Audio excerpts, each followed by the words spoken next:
이어서 시스템 개발 생명주기, 시스템 디벨롭먼트 라이프 사이클, SDLC라고 하죠.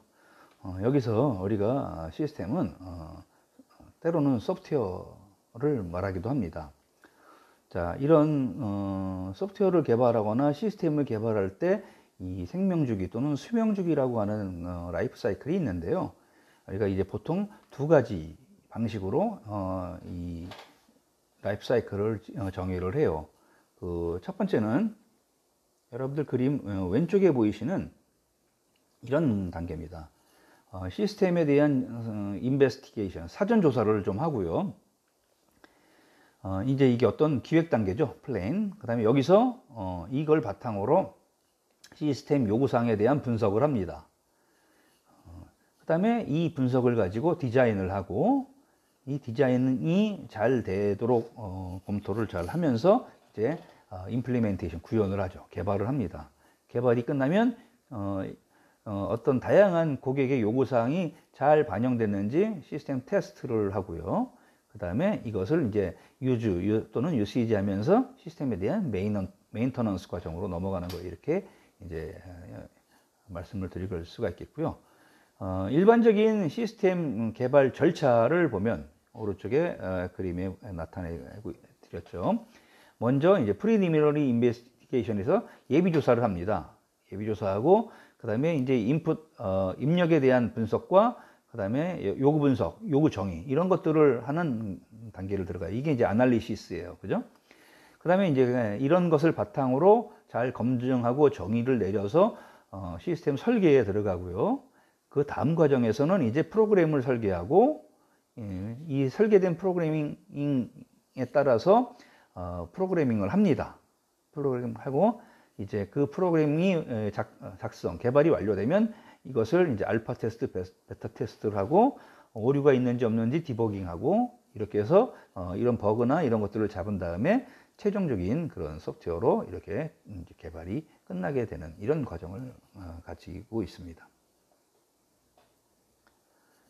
자, 그러면 먼저 시스템 인베스티게이션이라고 하는 이 스테이지에 대해서 한번 우리가 같이 검토를 해보자고요. 자, 어떤 사항을 조사를 하느냐? 우리가 시스템 요구사항에 언급된 여러 가지 문제들이 있을 거예요. 아우, 저는 뭐가 안 되고 뭐가 부족해하고 이런 담당자들 또는 고객들이 제기하는 문제를 우리가 이게 과연 문제인가 아닌가를 보는 거예요. 그러면 이게 문제다 하면 그 중에 진짜 핵심적인 문제는 뭔가 이런 것들을 우리가 이제 그 성격과 범위 안에서 명확하게 식별하는 단계가 되겠죠. 그래서 이 시스템에 대한 이 인베스티게이션 단계에서는 두 가지 조사로 구분해서 진행이 돼요. 하나는 예비조사, 그리고 두 번째는 이제 기본조사, 이렇게 구분합니다. 예비조사 단계에서는 현재 필요한 시스템을 개발할 수 있는지를 판단하는 그런 단계예요. 그래서 타당성이 인정되면 이제 기본조사로 넘어가죠. 그 다음에 기본조사라는 것은 그러면 이제 뭐냐면 현장 중심의 조사를 하는 겁니다. 그래서 새로운 시스템을 효과적으로 구현하는 방법을 우리가 이제 연구하기 위해서 현행 시스템에 대한 조사와 분석을 해요. 그리고 그뿐만이 아니라 이 시스템이 운영되는 환경, 즉 사무실 구성이라든지 업무 내용이라든지 업무 양, 그 다음에 처리 과정, 그리고 이렇게 처리되면서 그 구간 단계별로 생산되는 그런 정보, 이런 것들에 대해서 이제 조사를 하는 거죠. 이렇게 예비조사와 기능조사로 나눠서 이제 인베스티게이션이 이루어집니다. 자, 이제 이렇게 그러면 어떻게 요구를 리서치하는 방식을 한번 생각을 해보자고요. 네 가지 방식으로 정리를 해요. 이건 시중에서 일반적으로 우리들도 많이 사용하고 있죠. 제일 확실한 것은 인터뷰입니다. 그래서 대면으로 조사하는 방식이에요.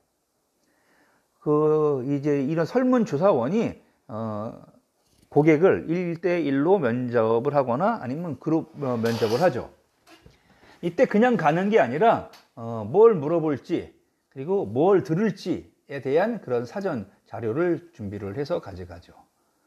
그 다음에 이제 리서치가 있어요. 이 리서치에서는 여러 가지 정부의 법령이나 규제사항, 가격, 내부 규정, 뭐 학술 정보 이런 것들을 참고를 해서 미리 사전에 이 관련된 데이터들을 조사하는 겁니다.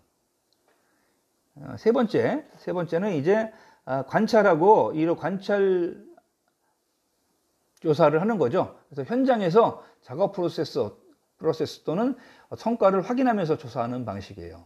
그래서 우리가 다른 말로 사이트 인스펙션이라고도 합니다. 자, 그 다음에 이제 네 번째는 서베이, 흔히 얘기하는 설문조사를 하는 거죠. 설문지를 작성을 해서 조사할 특정 주제를 미리 선택하고 나가는 방식입니다. 자, 이제 두 번째 단계는 이제 시스템에 대한 아날리시스 스테이지죠. 여기서는 문제를 해결하기 위해서 그 주어진 문제의 성격, 기능, 그리고 관련성 이런 것들을 이제 구별해내는, 그리고 지정하는, 진짜 문제가 뭐다라는 그 원인을 파악하는 단계예요. 그래서 이 단계에서는 이제 전체적으로 시스템 분석을 통해서 이루어지겠죠.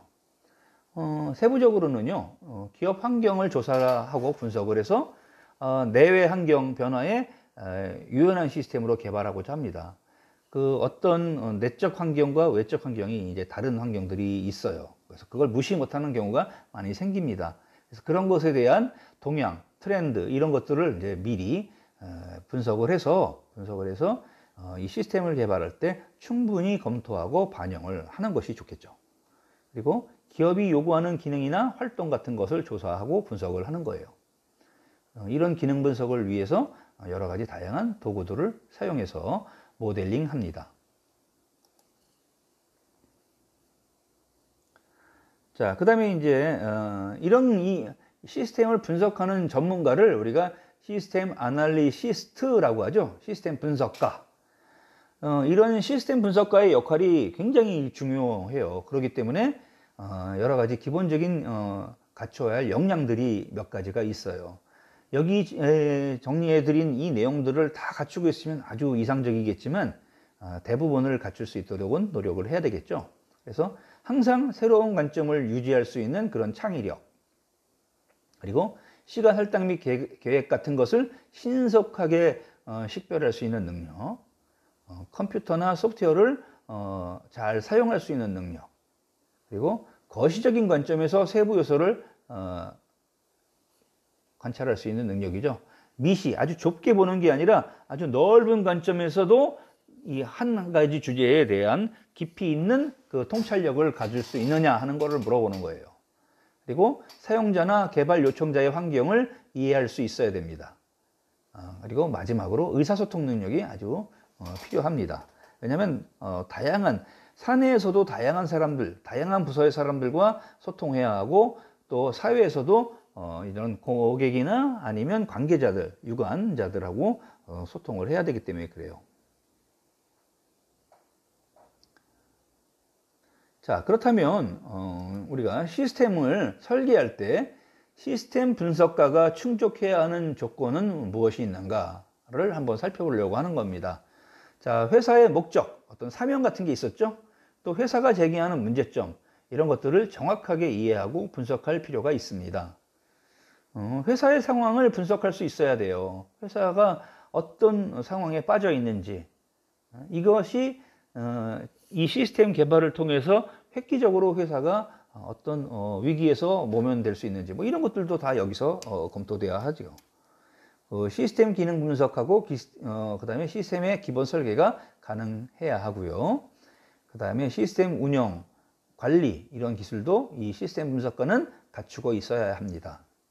앞에서도 얘기한 것처럼 컴퓨팅 기술, 그 다음에 컴퓨팅 관련된 이런 자원들을 관리할 수 있는 그런 기술도 익히고 있어야 되겠죠.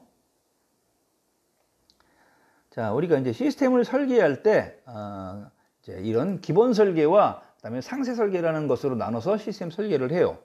자, 그러면 기본적인 설계라는 것은 뭐냐면 그냥 러프하게 그냥 개요만 머릿속으로 스케치하듯이 그리는 겁니다.